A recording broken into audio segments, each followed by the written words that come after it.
ராஜீவுக்கு திருச்சூர் மீது ஒருவித காதல் இருந்தது. பூரத்தின் ஆரவாரங்கள் ஓயாத தேக்கின்காடு மைதானம் பூத்துக் குலுங்கும் அந்த நகர இதயம் அவனுக்கு ஒரு நிழலாக இருந்தது. மைதானத்தின் கிழக்கு நடைக்கு அருகே சிவப்பு செங்கற்கள் பதித்த ஒரு பழைய கட்டிடம் உண்டு. அதன் தரைத்தளத்தில்தான் அவனது மாலிகா என்ற பூக்கடை இருந்தது. பூக்கள் மீதான ராஜீவின் அன்பு ஒரு தொழிலை தாண்டி ஒரு தியானமாக இருந்தது. ஒவ்வொரு இதழிலும் அவன் அன்பின் மற்றும் அழகின் கவிதைகளைக் கண்டான். அவனைப் போலவே தீவிரமானது மீராவுடனான அவனது காதலும். வெவ்வேறு சாதிகளும் ஆச்சாரங்களும் தங்கள் வழிகளில் மதில் சுவர்களை எழுப்பின. அந்த சுவர்களை தகர்த்தெறிந்து அவர்கள் ஒன்றிணைந்தனர். குடும்பத்தின் எதிர்ப்புகள், ஒதுக்குதல்கள், பரிகாசங்கள் எல்லாம் அவர்களின் காதல் தீயில் சாம்பலாயின. ஒரு கையில் பூங்கொத்துக்களுடன் அவன் நின்றான், மறு கையில் மீராவின் கைகளை பற்றி கொண்டான்.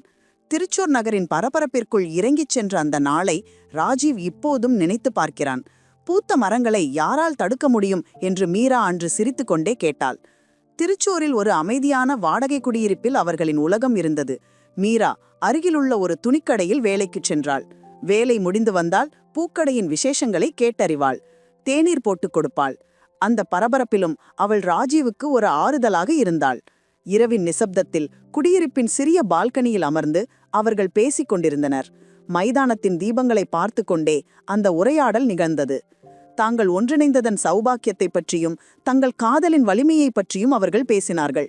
பூமரம் பூத்து குலுங்கிக் கொண்டிருந்தது. எல்லாம் ஒரே நொடியில் மாறிப்போனது. மழை பெய்த ஒரு மாலையில் துணிக்கடை வேலை முடிந்து குடியிருப்பிற்கு படிகள் ஏறி வந்து கொண்டிருந்தாள் மீரா. அப்போது மீராவுக்கு திடீரென தலை சுற்றியது. கையில் இருந்த குடை கீழே விழுந்து உருண்டோடியது. அவள் கால் தடுமாறி தரையில் விழுந்தாள். தலை சுவரில் பலமாக மோதியது.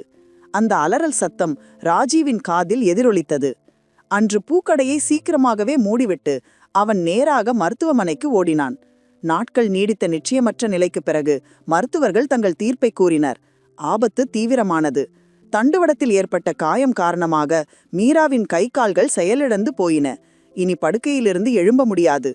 அந்த செய்தி ராஜீவின் நெஞ்சில் ஒரு எரிமலை போல வெடித்து சிதறியது. அவனது மனம் மீராவின் சிரிக்கும் முகத்திலிருந்து பிடுங்கி எறியப்பட்டது. இயக்கமற்று கிடக்கும் அவளது உடலை நோக்கி கடுமையான வேதனையுடன் அது மாற்றப்பட்டது. நம் பூமரம் இனி பூக்காதா நேரா என்று அவன் இயலாமையுடன் கேட்டான். மீராவின் கண்கள் நிறைந்தன. நம்ம அன்ப பூக்கும்போது மரம் எப்படி பூக்காம போகும் ராஜீவேட்டா? மருத்துவமனை வாசம் முடிந்து மீரா குடியிருப்பிற்கு திரும்பினாள். ராஜீவின் வாழ்க்கை ஒரு தாளப்பிழைக்குள் வழிமாறியது. இரவில் மீராவை புரட்டியும் திருப்பியும் படுக்க வைக்க வேண்டும். குழாய்களை கவனிக்க வேண்டும். சரியான நேரத்திற்கு மருந்து கொடுக்க வேண்டும். பகலில் பூக்கடையின் பரபரப்புகள். ஒருபுறம் திருமண ஆர்டர்களின் தேவைகள், மறுபுறம் படுத்த படுக்கையாகிவிட்ட மனைவியின் கவனிப்பு. தூக்கமில்லாத இரவுகளும் ஓய்வில்லாத பகல்களும் அவனை மெல்ல மெல்ல சோர்வடைய செய்தன. அவனது புன்னகை மறைந்தது. முகத்தில் அடர்த்தியான தாடி வளர்ந்தது. மீராவை கவனிக்கும்போது கூட அவனது கைகளுக்கு ஒருவித கடினத்தன்மை வந்தது போல தோன்றியது. அவன் தன் மனதுடன் போராடினான். நீ துவண்டு விடக்கூடாது ராஜீவ். அவள் உனக்காக வந்தவள். நீதான் அவளது உலகம். இருப்பினும் சில சமயங்களில் மீரா வேதனையுடன் அழைப்பாள். அப்போது எழும்ப முடியாமல் படுக்கையில் கிடப்பதன் கோபம் அவனது மனதில் அறியாமலேயே எழும். இப்படி ஒரு வாழ்க்கை. அவன் தனக்குத்தானே முணுமுணுத்தான். அந்த கோபத்தை மீராவிடம் காட்டாமல் இருக்க அவன் கடுமையாக முயற்சி செய்தான். மாதங்கள் கடந்தன. பூக்கடையின் பரபரப்புகள் ராஜீவுக்கு சுமையாக மாறின. பெரிய திருமண ஆர்டர்கள் அவனுக்கு ஒரு கெட்ட கனவாக மாறின. அவனுக்கு தேவைப்பட்டது அமைதியான ஒரு இடைவெளி, ஒரு நல்ல உறக்கம். ஒரு நாள் ஒரு பெரிய ஆர்டர் கிடைத்த சந்தோஷத்தில் அவன் அதை ஒரு சவாலாக ஏற்றுக்கொண்டான். மீராவை அருகில் படுக்க வைத்து அவளது நெற்றியில் மென்மையாக தடவி அவன் சொன்னான், மீரா, இன்னைக்கு எனக்கு ஒரு பெரிய ஆர்டர் இருக்கு. கொஞ்சம் லேட் ஆகும். நீ பயப்படாம படுத்துரு. நான் இங்கேதான் இருப்பேன் ராஜீவேட்டா. போயிட்டு வாங்க. அவன் பூக்கடைக்குச் சென்றான். சிறிது நேரம் கழித்து மீராவின் கண்கள் ஜன்னல் வழியாக வெளியே நீண்டன. அவளுக்கு வெளியே இருக்கும் மரங்களை பார்க்க வேண்டும், மனிதர்களை பார்க்க வேண்டும். ஆனால் கட்டிலில் இருந்து ஒரு அங்குலம் கூட அவளால் நகர முடியாது. நிசப்தமான குடியிருப்பின் சுவர்கள் அவளை பார்த்து சிரிப்பது போல அவளுக்கு தோன்றியது. பூக்கடையில் ராஜீவ் பரபரப்பான வேலையில் இருந்தான். பூக்களை வெட்டி எடுக்கும் போதும் அலங்கரிக்கும் போதும் அவனது மனம் குடியிருப்பிலேயே இருந்தது. மீரா தனியாக இருக்கிறாள். எப்போதாவது ஒரு முறை அழைத்து பேசக்கூட அவனுக்கு நேரம் கிடைக்கவில்லை. அவனது உடலும் மனமும் இறுக்கமடைந்தன. ஒரு இயந்திரத்தைப் போல அவன் வேலை செய்தான். களைப்பு அவனை ஒரு வயதான மனிதனைப் போல ஆக்கியது. கண்களில் தூக்கமின்மையின் சிவப்பு படர்ந்தது. அவனது சகிப்புத்தன்மை மீராவின் சகிப்புத்தன்மையை விட பெரியதா என்று கூட அவன் ஒரு கணம் சிந்தித்து போனான். அவனது மனசாட்சி அவனை குத்தி குதறியது. நீ அவளை காதலித்தவன் ராஜீவ். அந்த கோபத்தை கட்டுப்படுத்த முடியாமல் அவன் கையிலிருந்த ரோஜா பூக்களை நசுக்கினான். அதன் முட்கள் கையில் துளைத்துக் கயறின. ரத்தம் கசிந்தது. அப்போதுதான் ரஷ்மி உள்ளே வந்தாள். வெள்ளையாக, சுந்தரியாக, யாரையும் கவரும் ஆளுமை அவளுக்கு இருந்தது.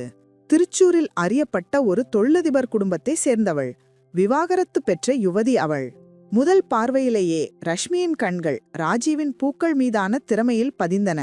அவனது அலங்காரங்களின் நேர்த்தியில் அவள் ஈர்க்கப்பட்டாள். ராஜீவ், உங்க கைகளில் ஒரு மாயாஜால ஸ்பரிசம் இருக்கு. இந்த பூக்கள் உங்களைப் போலவே பேசுகின்றன, அவள் சொன்னாள்.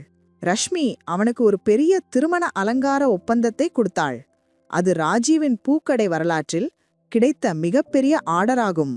அந்த பணத்தின் மினுமினுப்பு ராஜீவின் மங்கிய கண்களை சற்றே ஒளிரச் செய்தது. ஒவ்வொரு சந்திப்பிலும் ரஷ்மி ராஜீவிடம் அதிக நெருக்கம் காட்டினாள். அவனது சோர்வை பற்றியும் மீராவின் நோயை பற்றியும் அவள் அனுதாபத்துடன் பேசினாள். நீங்கள் எதற்காக இந்த வாழ்க்கையை வீணடிக்கிறீர்கள் ராஜீவ்? மீராவை காதலித்ததற்காக நீங்கள் ஏன் இப்படி உங்களை நீங்களே அழித்துக் கொள்ள வேண்டும்? எனக்கு தெரியும் நீங்கள் நல்ல மனதுள்ளவர் என்று. ஆனால் இந்த உலகில் எல்லோருக்கும் அவரவர் வாழ்க்கையை வாழ உரிமை இருக்கிறது. ஒரு நாள் அலங்கார வேலைகளுக்கு இடையில் ரஷ்மி தன் காதலை ராஜீவிடம் வெளிப்படையாக சொன்னாள். அவன் அதிர்ந்து போனான். நான் உங்களை விரும்புகிறேன் ராஜீவ். உங்களுக்காக நான் என் வாழ்க்கையை மாற்றி வைக்க தயாராக இருக்கிறேன். நாம் ஒரு புதிய தொழிலை தொடங்கலாம். இந்த நகரத்தை விட்டு வேறெங்காவது போகலாம். பழையது எல்லாம் மறந்து நாம் ஒன்றாக வாழலாம். அவள் பணத்தை வாக்களித்தாள். ஒரு புதிய வாழ்க்கையை வாக்களித்தாள். இறுதியில் அவள் பயங்கரமான ஒரு வழியையும் சொன்னாள். இந்த துயரத்திற்கு ஒரு முடிவு வேண்டாமா? மீராவை சிரமப்படுத்தாமல் யாருக்கும் சந்தேகம் வராத ஒரு விஷக்ரீம் என் கையில் இருக்கிறது. அதை பயன்படுத்தினால் இந்த பிரச்சனை என்றென்றைக்குமாக தீர்ந்துவிடும். சோர்வுற்றிருந்த ராஜீவ் மனதளவில் உடைந்திருந்தான். தூக்கமில்லாத இரவுகள், தீராத வேலை, இவை எல்லாம் மீரா மீதான அவனது காதலை அணைத்து போட்டன. ரஷ்மியின் வாக்குறுதிகள் ஒரு பாலைவனச் சோலை போல அவனை கவர்ந்தன. அவன் அறியாமலேயே ரஷ்மியின் வலையில் சிக்கிக் கொண்டான். ராஜீவின் மனதில் தீய எண்ணங்கள் வளர்ந்தன. அவன் பொய்களை நம்பினான். சொந்த மனசாட்சியை கொன்றான். ரஷ்மி சொன்ன விஷக்ரீமை அவன் வாங்கிக் கொண்டான். பயன்படுத்துவதற்கு முன்பு மீராவை 1 மணி நேரம் வெயிலில் நிறுத்த வேண்டும் என்பது அவளது ஆலோசனையாக இருந்தது. அடுத்த நாள் உச்சி வெயில் கொளுத்திக் கொண்டிருந்த நேரம் ராஜீவ் மீராவிடம் வந்தான். அவனது கண்களில் அன்பு அல்லது கருணையின் ஒரு சிறு ஒளி கூட இல்லை.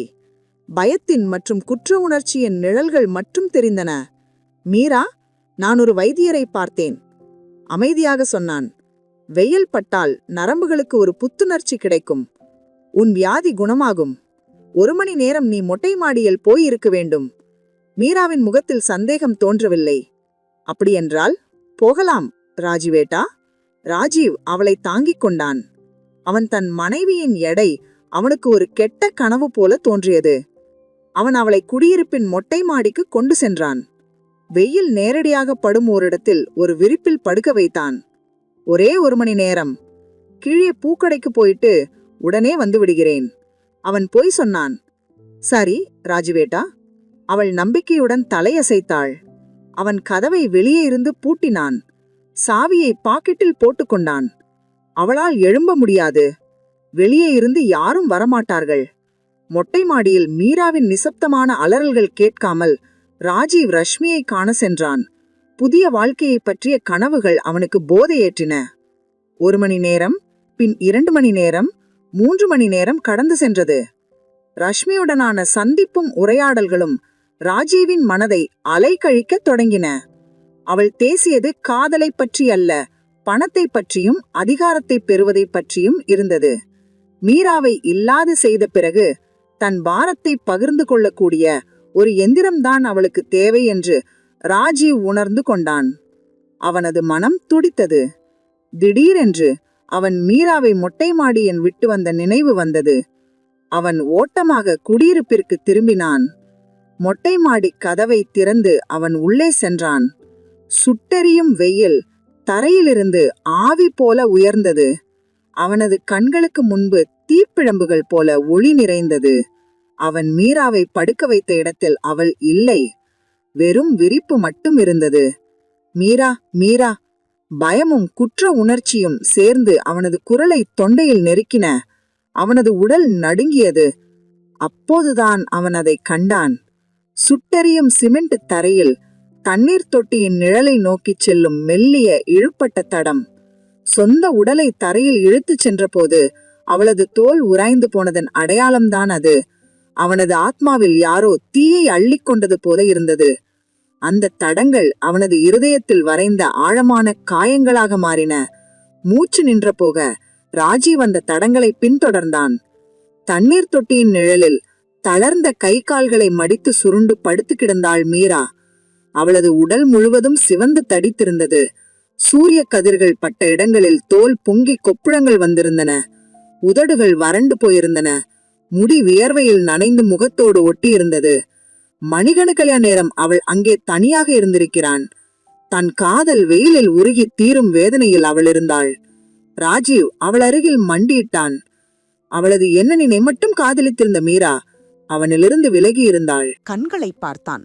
அங்கே பயமோ கோபமோ கேள்விகளோ இருக்கவில்லை. சகிப்புத்தன்மை மட்டும் கனிந்தொழுகும் ஒருவித நிஸ்ஸங்கத்துவம், பற்றற்ற நிலையது. ராஜிவேட்டா, எனக்கு முடியல, சூடு. அவளது குரல் மெலிந்திருந்தது. தாகத்தால் தொண்டை வறண்டு ஒரு மெல்லிய முணுமுணுப்பு போலத்தான் அது வெளிவந்தது. வெயில், கொஞ்சம் வெயில் போதும். இவ்வளவு வேண்டாமே.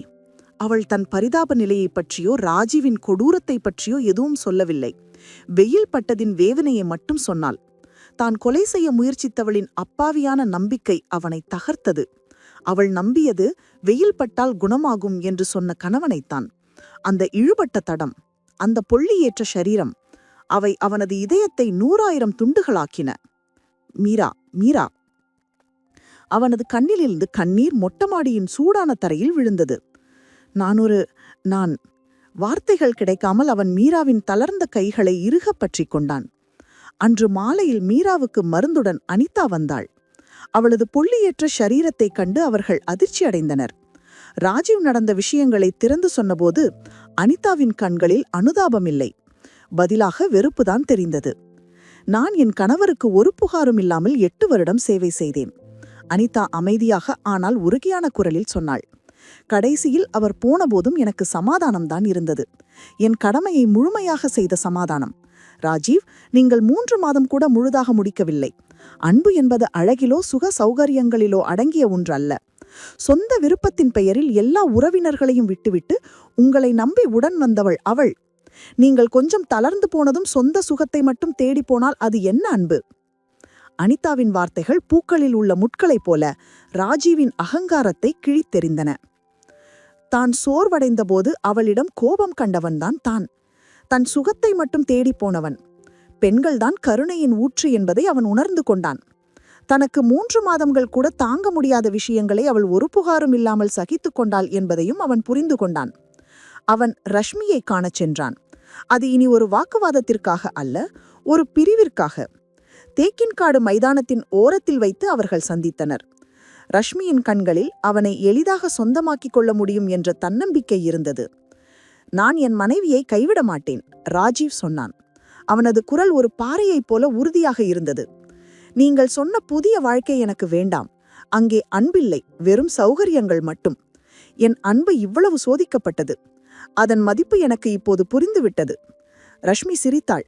அந்த சிரிப்பில் பரிகாசமும் கோபமும் நிந்தனையும் கலந்திருந்தன. நீங்கள் ஒரு முட்டாள் ராஜீவ். படுக்கையில் கிடக்கும் ஒரு மனைவியை வைத்து நீங்கள் என்ன சாதிக்கப் போகிறீர்கள்? வாழ்க்கை ஒரு வட்டமல்ல, அது முன்னோக்கி செல்வதற்கானது. வாழ்க்கை முன்னோக்கி செல்வதற்கானதுதான் ரஷ்மி. ஆனால் அந்த பயணத்தில் நமக்காக தியாகம் செய்தவர்களை கைவிட்டுச் செல்ல என்னால் முடியாது. நான் இழந்தது என் மனசாட்சியை. நான் அதை திரும்ப பிடித்து விட்டேன். உங்கள் தீய எண்ணம் என் மனதில் இனி ஒருபோதும் இடம் பிடிக்காது. ஒரு பூமரம் எவ்வளவு புயல் அடித்தாலும் தன் வேர்களுக்கு திரும்புவதைப் போல ராஜீவ் தன் காதலுக்கு திரும்பினான். வீட்டிற்கு வந்த அவன் நேராக மீராவின் அருகில் சென்றான். அவள் உறக்கத்திலிருந்து திடுக்கிட்டு எழுந்தாள். தன் பிரியமானவனின் முகத்தில் இருந்த கண்ணீரை கண்டுதான் அவள் எழுந்தாள். மீரா, ராஜீவ் அவளை கட்டி அணைத்துக் கொண்டான். அவனது உடல் குற்ற உணர்ச்சியால் நடுங்கியது. அந்த கட்டி அணைப்பில் 3 மாத சோர்வும் தூக்கமின்மையும் அடங்கியிருந்தன. தன்னை காட்டிக் கொடுத்ததின் பாவ சுமையும் அதில் இருந்தது. மீரா, என்னை மன்னித்துவிடு. நான் பாரத்தால் தளர்ந்து போயிருந்தேன். என் அன்பு உன் தியாகத்திற்கு முன்னால் எனக்கு ஒன்றும் சொல்லவில்லை. மீராவின் தளர்ந்த கைகள் அவனது முதுகில் மென்மையாக தடவின.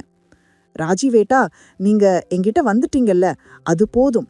உங்க முகம் வாடியிருப்பதை காண்பதுதான் என் மிகப்பெரிய வேதனை. அவளுக்கு அவனிடம் சொல்ல கோபமும் வருத்தங்களோ இருக்கவில்லை. பதிலாக தியாகத்தினும் நிபந்தனையற்ற அன்பினும் ஒரு பெரிய கடலாக அவள் இருந்தாள். அந்த அன்பின் வெப்பத்தில் ராஜீவின் மனம் உருகி ஓடியது. அவன் அவளை கட்டியணைத்துக் கொண்டான். அவனது வாழ்க்கை அவளுக்கு கடமைப்பட்டது என்பதை அவன் உணர்ந்து கொண்டான். இனி எனக்கு ஆங்கில மருந்து வேண்டாம், ராஜீவ் உறுதியான குரலில் சொன்னான். நாம் நம் வேர்களுக்கு திரும்புவோம். ஆயுர்வேதம், நாட்டு வைத்தியம், நல்ல உணவு, உடற்பயிற்சி. நான் ஒரு வைத்தியரை பார்த்து பேசுவேன். நம் மீராவை முழுமையாக எழும்ப வைக்க நான் முயற்சிப்பேன். நான் தளரமாட்டேன் மீரா, இனி ஒருபோதும். அவனது வார்த்தைகள் மீராவிடம் பேசின. ஒரு காலத்தில் பூக்களிடம் பேசிய அதே மென்மையுடன் அது இருந்தது. படுக்கையில் தளர்ந்து கிடந்த மீராவின் கண்களில் எல்லா தடைகளையும் வென்ற காதலின் பிரகாசம் திரும்ப வந்தது. திருச்சூரின் இதயப் பகுதியில் அவர்களின் பூத்த மரம் இடிமின்னலுக்கும் புயலுக்கும் பிறகு மீண்டும் தளிர்க்கவையும் பூக்கவையும் செய்தது. அன்பின் வேர்களுக்கு மரணம் சம்பவிக்காது.